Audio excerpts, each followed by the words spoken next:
Welcome to another DragonLance Saga review episode. It is Krynn Fierce Wealth the 12th. My name is Adam, and today I'm going to give you my spoiler review of the Dargonesti by Paul Thompson and Tonya Cook. I will be spoiling the story, so if you don't want to hear it, go read the book and come back and watch this after the fact. Now, I would like to take a moment and thank the members of this YouTube channel and invite you to consider becoming a member by visiting the link in the description below, and remind you that you can always pick up DragonLance gaming materials using my affiliate links, also in the description below. Now, these are my perspectives, my thoughts on this novel. If yours differ, by all means, share them. It's okay. We don't have to agree on everything. We don't have to agree on anything, especially this book, of all the things in the world to agree on. So let me know. If you're watching live, thanks for tuning in. Share your thoughts in the live chat. And if you're watching this after the fact, throw them in the comments below. I appreciate hearing what you have to say. Now, the way these reviews work, if this is your first time, I'm going to give you my pre-written review and then just sort of riff, not just on the characters or the setting or situations or anything. Oh, not again. And here I thought I had solved my jittery issues. And it's cropping up yet again. It was so perfect just a moment ago. I really have no idea why it's doing this. Anyway, we'll riff for a little while, as long as I can handle watching my Max Headroom face moving about the screen. Chris, thanks for tuning in. Let's see. Greg, thanks for tuning in. Good to see you. All right, let's dive into this. Anyone else after the fact, throw up your thoughts or just say hi. We begin, again, I apologize about this stuttering. I have no idea why it's doing it. I really did think I resolved it. We begin with an interesting event that I would not have expected.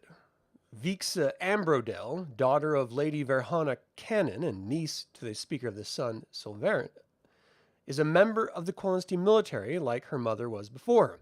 She's sent with a force to extricate the ambassador to Ergoth, Quinnivalan, due to the war between Vinus Solamnus and the Emperor of Ergoth. Now, this is the event that will create Solamnia as a nation. They're sailing by boat, and after helping some locals from war-profiteering brigands, they follow their leader to the Elven... I'm sorry, my eyes are a little bit blurry here. They follow their lead to their Elven kin, only to approach as a massive fog cloud. They sail into this cloud with no other option, only to become lost and run aground. They split the group, with Vixa and the captain and some soldiers going to the land to find a way off or around it, when they notice a couple of strange-looking figures. They follow them into what appears to be a cave, only to be seemingly suffocated and pass out. They wake and realize that the land they ran into was a kraken of some sort, and they're inside of it. They attack it and realize that they're far underwater, and as they're expelled into the ocean. The majority of them are saved by dolphins, who somehow provide shells that allow the elves to breathe underwater. They travel to an underground city and find it populated by sea elves. They know old children's stories about sea elves, but they never believe them to be real. They're met by Corfine, the first servant of their divine queen, and they're in the city of Urion, which is separate from Watermere. And this is where we should really point out very strongly that this is not about the entire race of the Dargonesti or the Demernesti. This is about a offshoot city called Urion that's about an offshoot group of Dargonesti, which are led ultimately by evil gods and this demented, mad, dark queen that is Dargonesti, who just knew she would never be in a position of rulership over Watermere, so she struck out on her own to create her own evil city. Which is a little misleading, because the Kagonesti book was all about the Kagonesti as a people. The Kinslayer Wars were about the Sylvanesti and Qualinosti as people. And this is just about one tiny little group of them. So, a little misleading. Anyway, we eventually discover that Queen Uriona, the fourth daughter of the Speaker of the Moon, had no prospects for rulership, so she studied magic at the cost of her mind. She broke off with a contingent of other Dargonesti and formed this city based on visions she claimed to have received from their high gods. She believed she will unify all elves and rule them on land when the group arrives at the city. They're split up, with two of them going to slave pens and the other two, including Vixa, going to talk with Corfine. He wants to know more about the Sylvanesti and Qualinosti, but Vixa refuses to answer him, realizing that she's not among kin, but rather a prisoner. Suddenly, the city is attacked, and everyone is sent off to fight the Chillkit, crab-like monsters that eat the Dargonesti. Once they fight off the beasts, we realize that the slaves are building a wall between the Chillkit and the Dargonesti for protection. The queen has been using her kraken to sink ships in order to collect slaves. After the battle, Vixa is summoned by the queen, who is forbidden to look at, anyone is forbidden to look at the queen. Vixa, being a firebrand, tries to sneak a peek and is nearly killed by the queen's magic.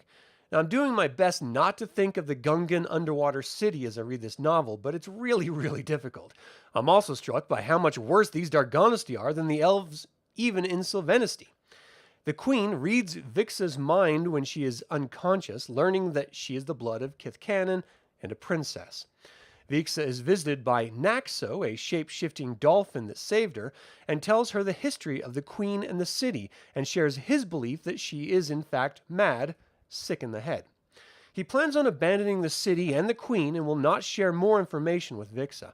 Then Coraphine returns to question Vixa more, but she again refuses to share information, and she sends her to the slave pits. She's reunited with her people as slaves, and they're dwarves who create gnome fire to cook fish. She plans on breaking out with the gnome fire after watching a human attempt to escape but dying on the way due to decompression. As the dejected prisoners return to their slave pen while the dwarf Gundabir Ironbender hears the sound of tunneling. This could only be the Chillkit tunneling under the Dargonesti walls. The prisoners frantically build more gnome fire and wait for the Chillkit to breach their tunnel. They do shortly, and many slaves die in this fight, as one of the Qualinosti warriors leaves to warn their captors. The prisoners have no air shells to swim to safety with, so they're trapped, and the tunnel is letting seawater into their air bubble prison.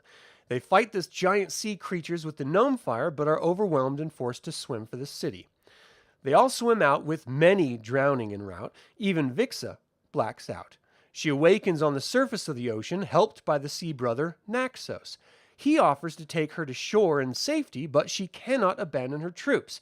He then offers her an opportunity to change, but there's no coming back from the change. She doesn't seem as she has any real choice, so she accepts it as Naxos casts a spell to transform her into a shape changer. Now this really bothered me. I understood the Dargonesti and Demernesti as being altered by the Grey Gem into sea elves that can change into dolphins and sea otters, respectively. This novel changes all of that, saying that not all the Dargonesti can change into dolphins, only the Sea Brothers, and there are few of them. This completely alters the Dargonesti lore and Dargonesti lore and function from every source book I've ever read. It's akin to making Bailiff an elf in one novel, and therefore must be an elf, when all other source material says he's a Kender, including this novel. Why Dragonlance cannot be consistent in its lore is baffling and enraging to me. Vixa, a new Qualinosti shape changer, returns to Urione to discover the Chillkit have attacked the city and have it surrounded. She meets with Coraphine and learns that all but one of her warriors is still alive. She tells him that she can have Gundabir make gnome fire to kill the Chillkit, and they immediately approve of the plan, offering their freedom after the battle. They work in earnest to make as much gnome fire as possible and march against the Chillkit side by side. The battle is hard fought, and even when the Chillkit are fleeing, the elves press to exterminate them all. This kills many more elves than were necessary, but the madness of the Dargonesti is too strong. The battle ends, and the queen demands the slaves and Vixa murdered. Now this bothers Coraphine as he gave his word, but his love for his queen is too strong to deny her. During the battle, Naxos tried to stop Coraphine and was branded a traitor, fleeing with a spear in his back. As Coraphine is rounding up and killing the prisoners, Vixa searches for Naxos, finding him in a cave. He asks for a potion from a temple, knowing it will turn him into a zombie, but at least he will live and the pain will be gone. Vixa returns to the city, but is captured and detained by a spell. Coraphine refuses to kill her, but plans on imprisoning her until the Dargonesti take Sylvanost. They're gathering their forces now and are marching out soon. The other sea brothers pretended to ally themselves with the Mad Queen, but wait till Vixa can lead them to Naxos. And this is where we get to the heart of the real madness of this queen. She believes she will be put on the throne and put in charge of all elves, unifying all land and sea elves. She sees herself as a divine entity, and that's where her madness begins. They are going to use all of their resources to invade Sylvanost. So Gundabar searches and finds Vixa, setting her free from the spell, and they gather the potion and flee to Naxos as the Sea Brothers follow. The Sea Brothers refuse to let their leader turn into a zombie and bring him to a healer. They all flee as the army marches on the seafloor to Sylvanesti. Vixa and Gundabir arrive on land only to be captured by Sylvanesti warriors patrolling the shore.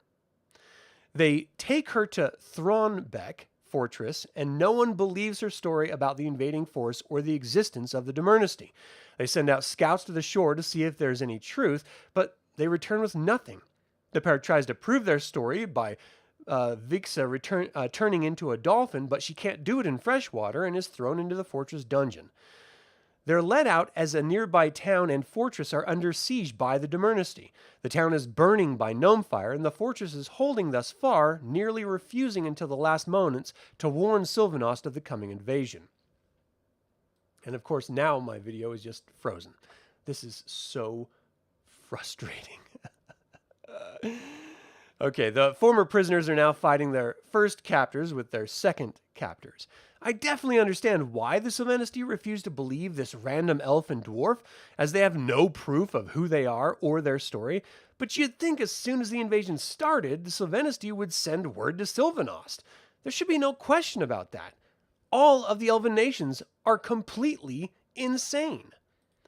All right, so I'm going to try to fix this damn thing because this is driving me insane.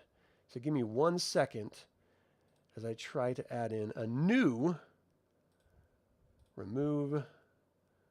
Let's expand and send you behind and refresh.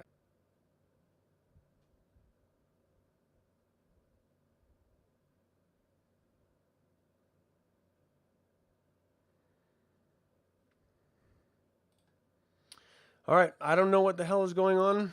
I apologize for the problems. Let me give you a quick response here, Chris, before I dive in. Hey, Goldmoon, thanks for tuning in. The difference between Dargonesti and Dargonesti is not only the locations, but also what they can turn into. So the Dargonesti turn into dolphins, Dargonesti turn into sea otters.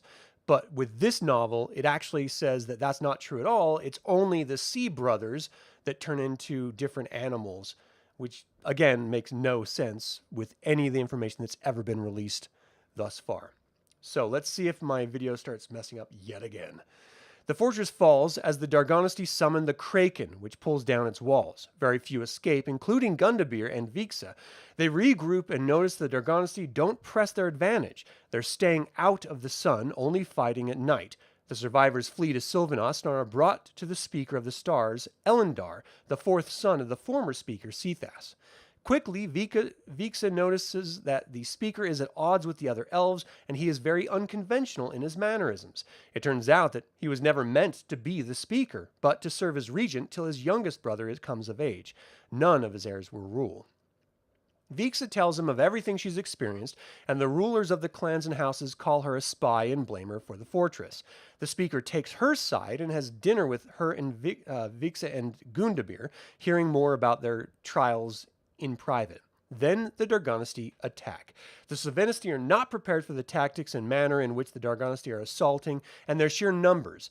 The Speaker calls for the citizens to come defend their nation, but that could take a week. What transpires is a wonderful series of attacks and counterattacks told brilliantly by the authors.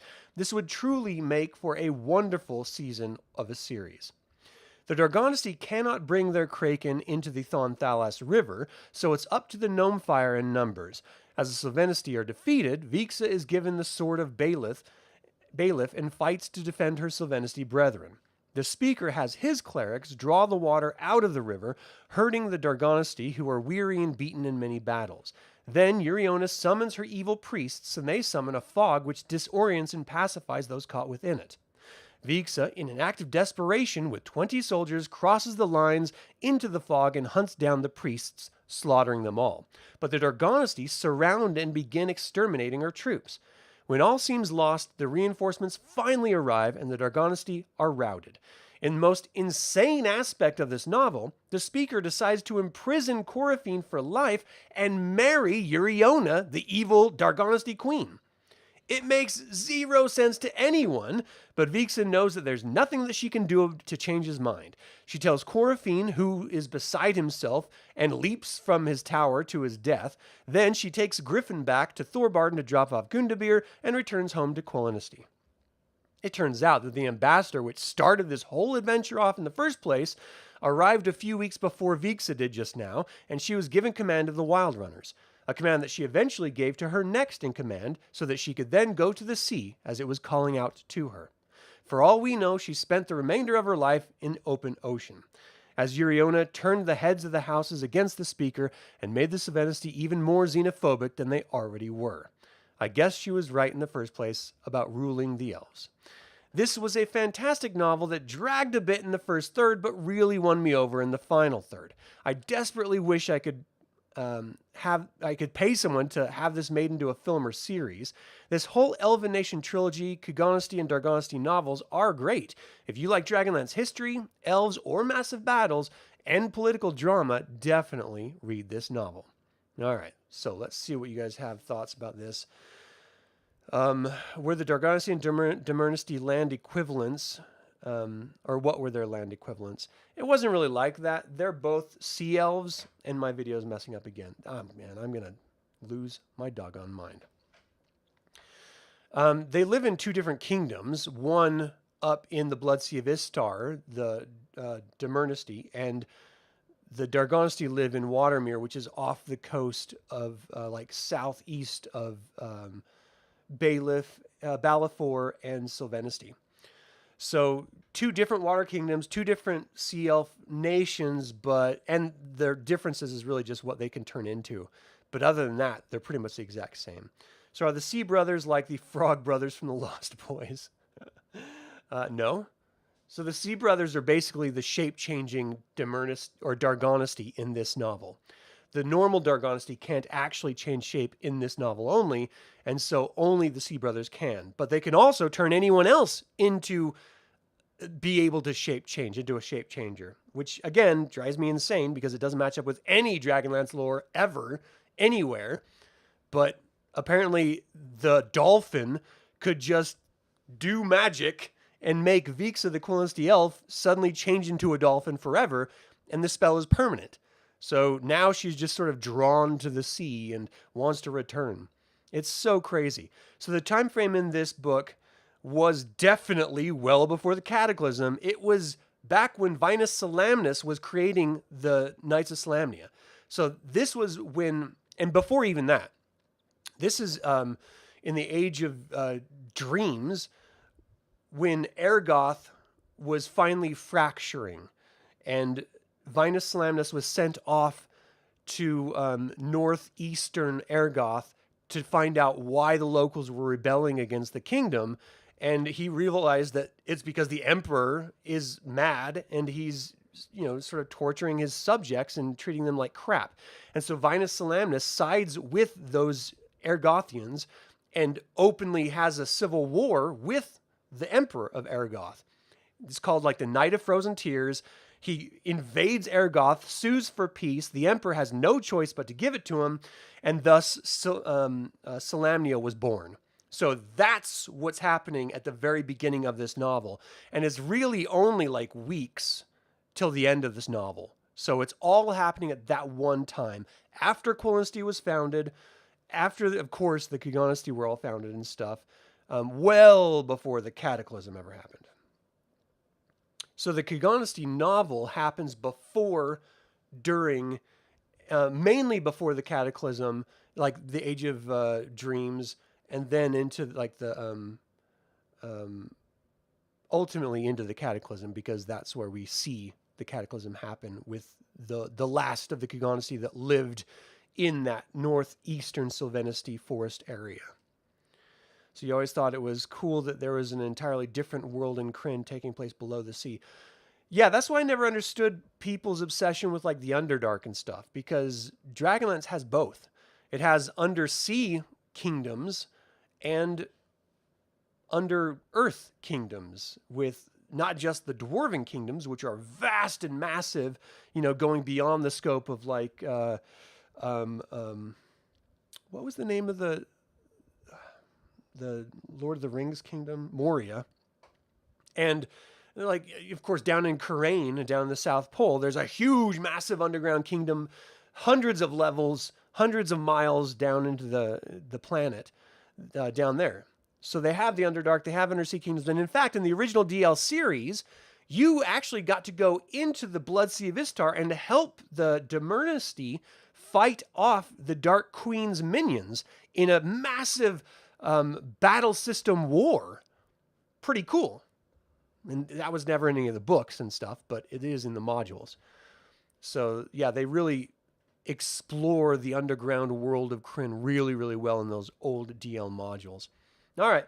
So ultimately, like, I did enjoy this novel. The more I think about it, especially with the lore of the Sea Elves being changed, that does bother me. And the fact that it's not about the Dargonesti, it's about a small group of Dargonesti, that kind of bothers me. But this does conclude all of the Elven novels that I'm aware of.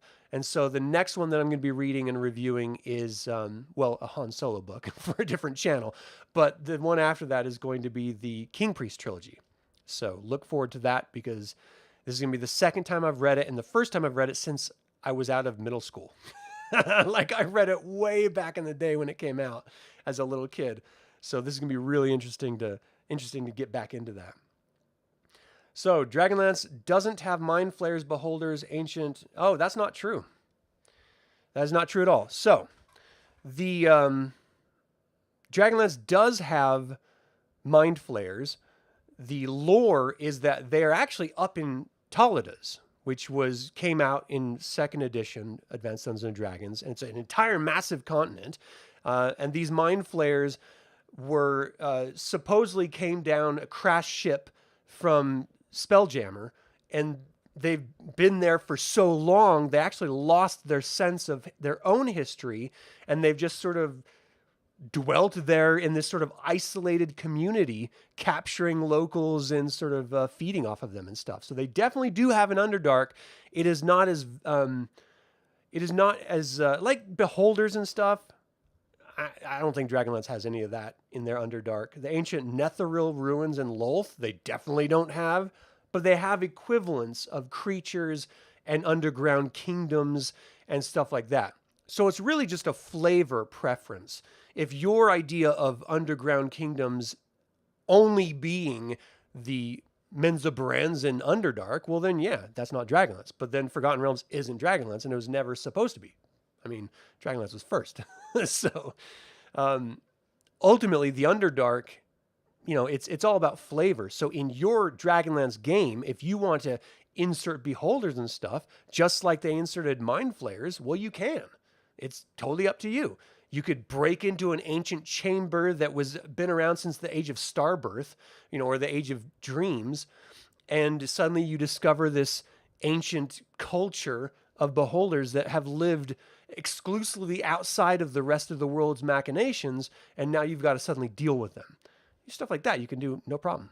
It's all just storytelling. So what was the last in the series? What book are you reviewing next? I already told you about that, the King Priest trilogy. Any other questions? The time frame of this we already covered. All right, that's it. Thank you guys so much for tuning in. I apologize about the camera issues I'm having. I'm going to try my best to get it resolved before tomorrow's stream. This is driving me nuts. I really don't understand what the problem is, but I hope you guys have a great day. That is going to do it for my review of the Dargonesti by Paul Thompson and Tonya Cook. Did you like the presentation of the Dargonesti under Uriona's command? Should the novel have been named differently for its focus on just one small group of Dargonesti? And finally, will we ever get to see Dragonlance on the big screen? You can email me at info@dlsaga.com or comment below. I would like to take a moment and remind you to subscribe to this YouTube channel, ring the bell to get notified about upcoming videos, and click the like button.